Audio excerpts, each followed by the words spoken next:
Hello, welcome to EuropaTelevision.com. I'm Chantal, and we are here with Kristiina Ojuland from Estonia, and she's part of the European Union Parliament. As an EU Parliament member, what is your vision of Europe? I think that perhaps I'm too soft saying that EU could be, first of all, an example for the rest of the world, how to live peacefully together despite of the differences, despite of the fact that we have had so many wars between Europeans. Today it's probably very difficult to understand young people in Germany and France that they should go to the war against each other, but their grandfathers did so.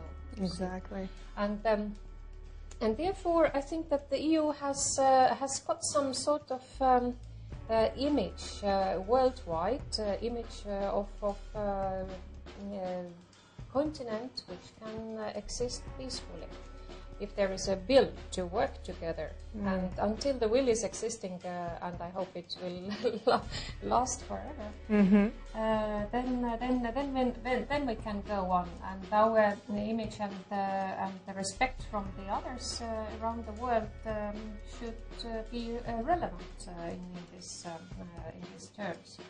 And this union, despite of these differences, can work and live together and peacefully, and already so many decades. So see, this is one thing, but if we come to the practical side of the union, then what I noticed is that whatever we want in ideal way, we want that the EU, we should speak in one voice, and then we should act in one manner. This is absolutely perfect, and I agree with that. I couldn't agree more than this.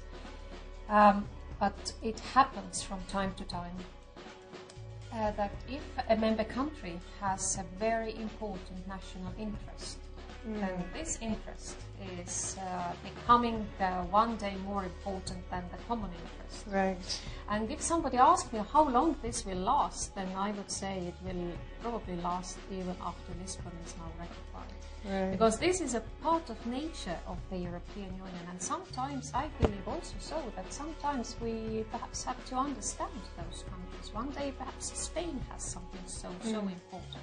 Another time perhaps Estonia has something like that. We shouldn't really misuse this possibility. So I'd like to know, there are 500 million European citizens, and why should they take interest, and why should they be involved? Yes, and the national parliaments, by the Lisbon Treaty, in fact, they can participate also in the EU legislation in much broader terms as they can do it today, because, for example, if there is some sort of draft regulation or a draft directive here, and some amount of the national parliaments find it controversial or not really useful or really controversial with the member country interests, then they can make a joint proposal to stop this process, this legislative process here. Yes, but this is all future. We'll see how it works out, and how much it makes now the European Parliament also more visible in the legislative process in member countries. Right. And so, do you feel that perhaps media, such as online television, as we have here at EuropaTelevision.com, which will be translating in many languages, do you feel that it could help bring together the European community and to advise European members of what's happening? I'm absolutely sure, because this is the, well, I wouldn't say even a future media, but this is a current media. Even today I met my elder colleague from Estonia, she's over 60, and she said to me today, listen, I have to take my laptop to my apartment, because then I can see the TV from my laptop, the Estonian language TV. Wonderful. You see, this works, and exactly. It's not only about young people, it's just 21st century. Exactly. Well, wonderful. Well, thank you so much for your time. This has been a fascinating interview. Thank you. Thank you very much. And thank you for watching EuropaTelevision.com. I'm Chantal. We'll see you next time.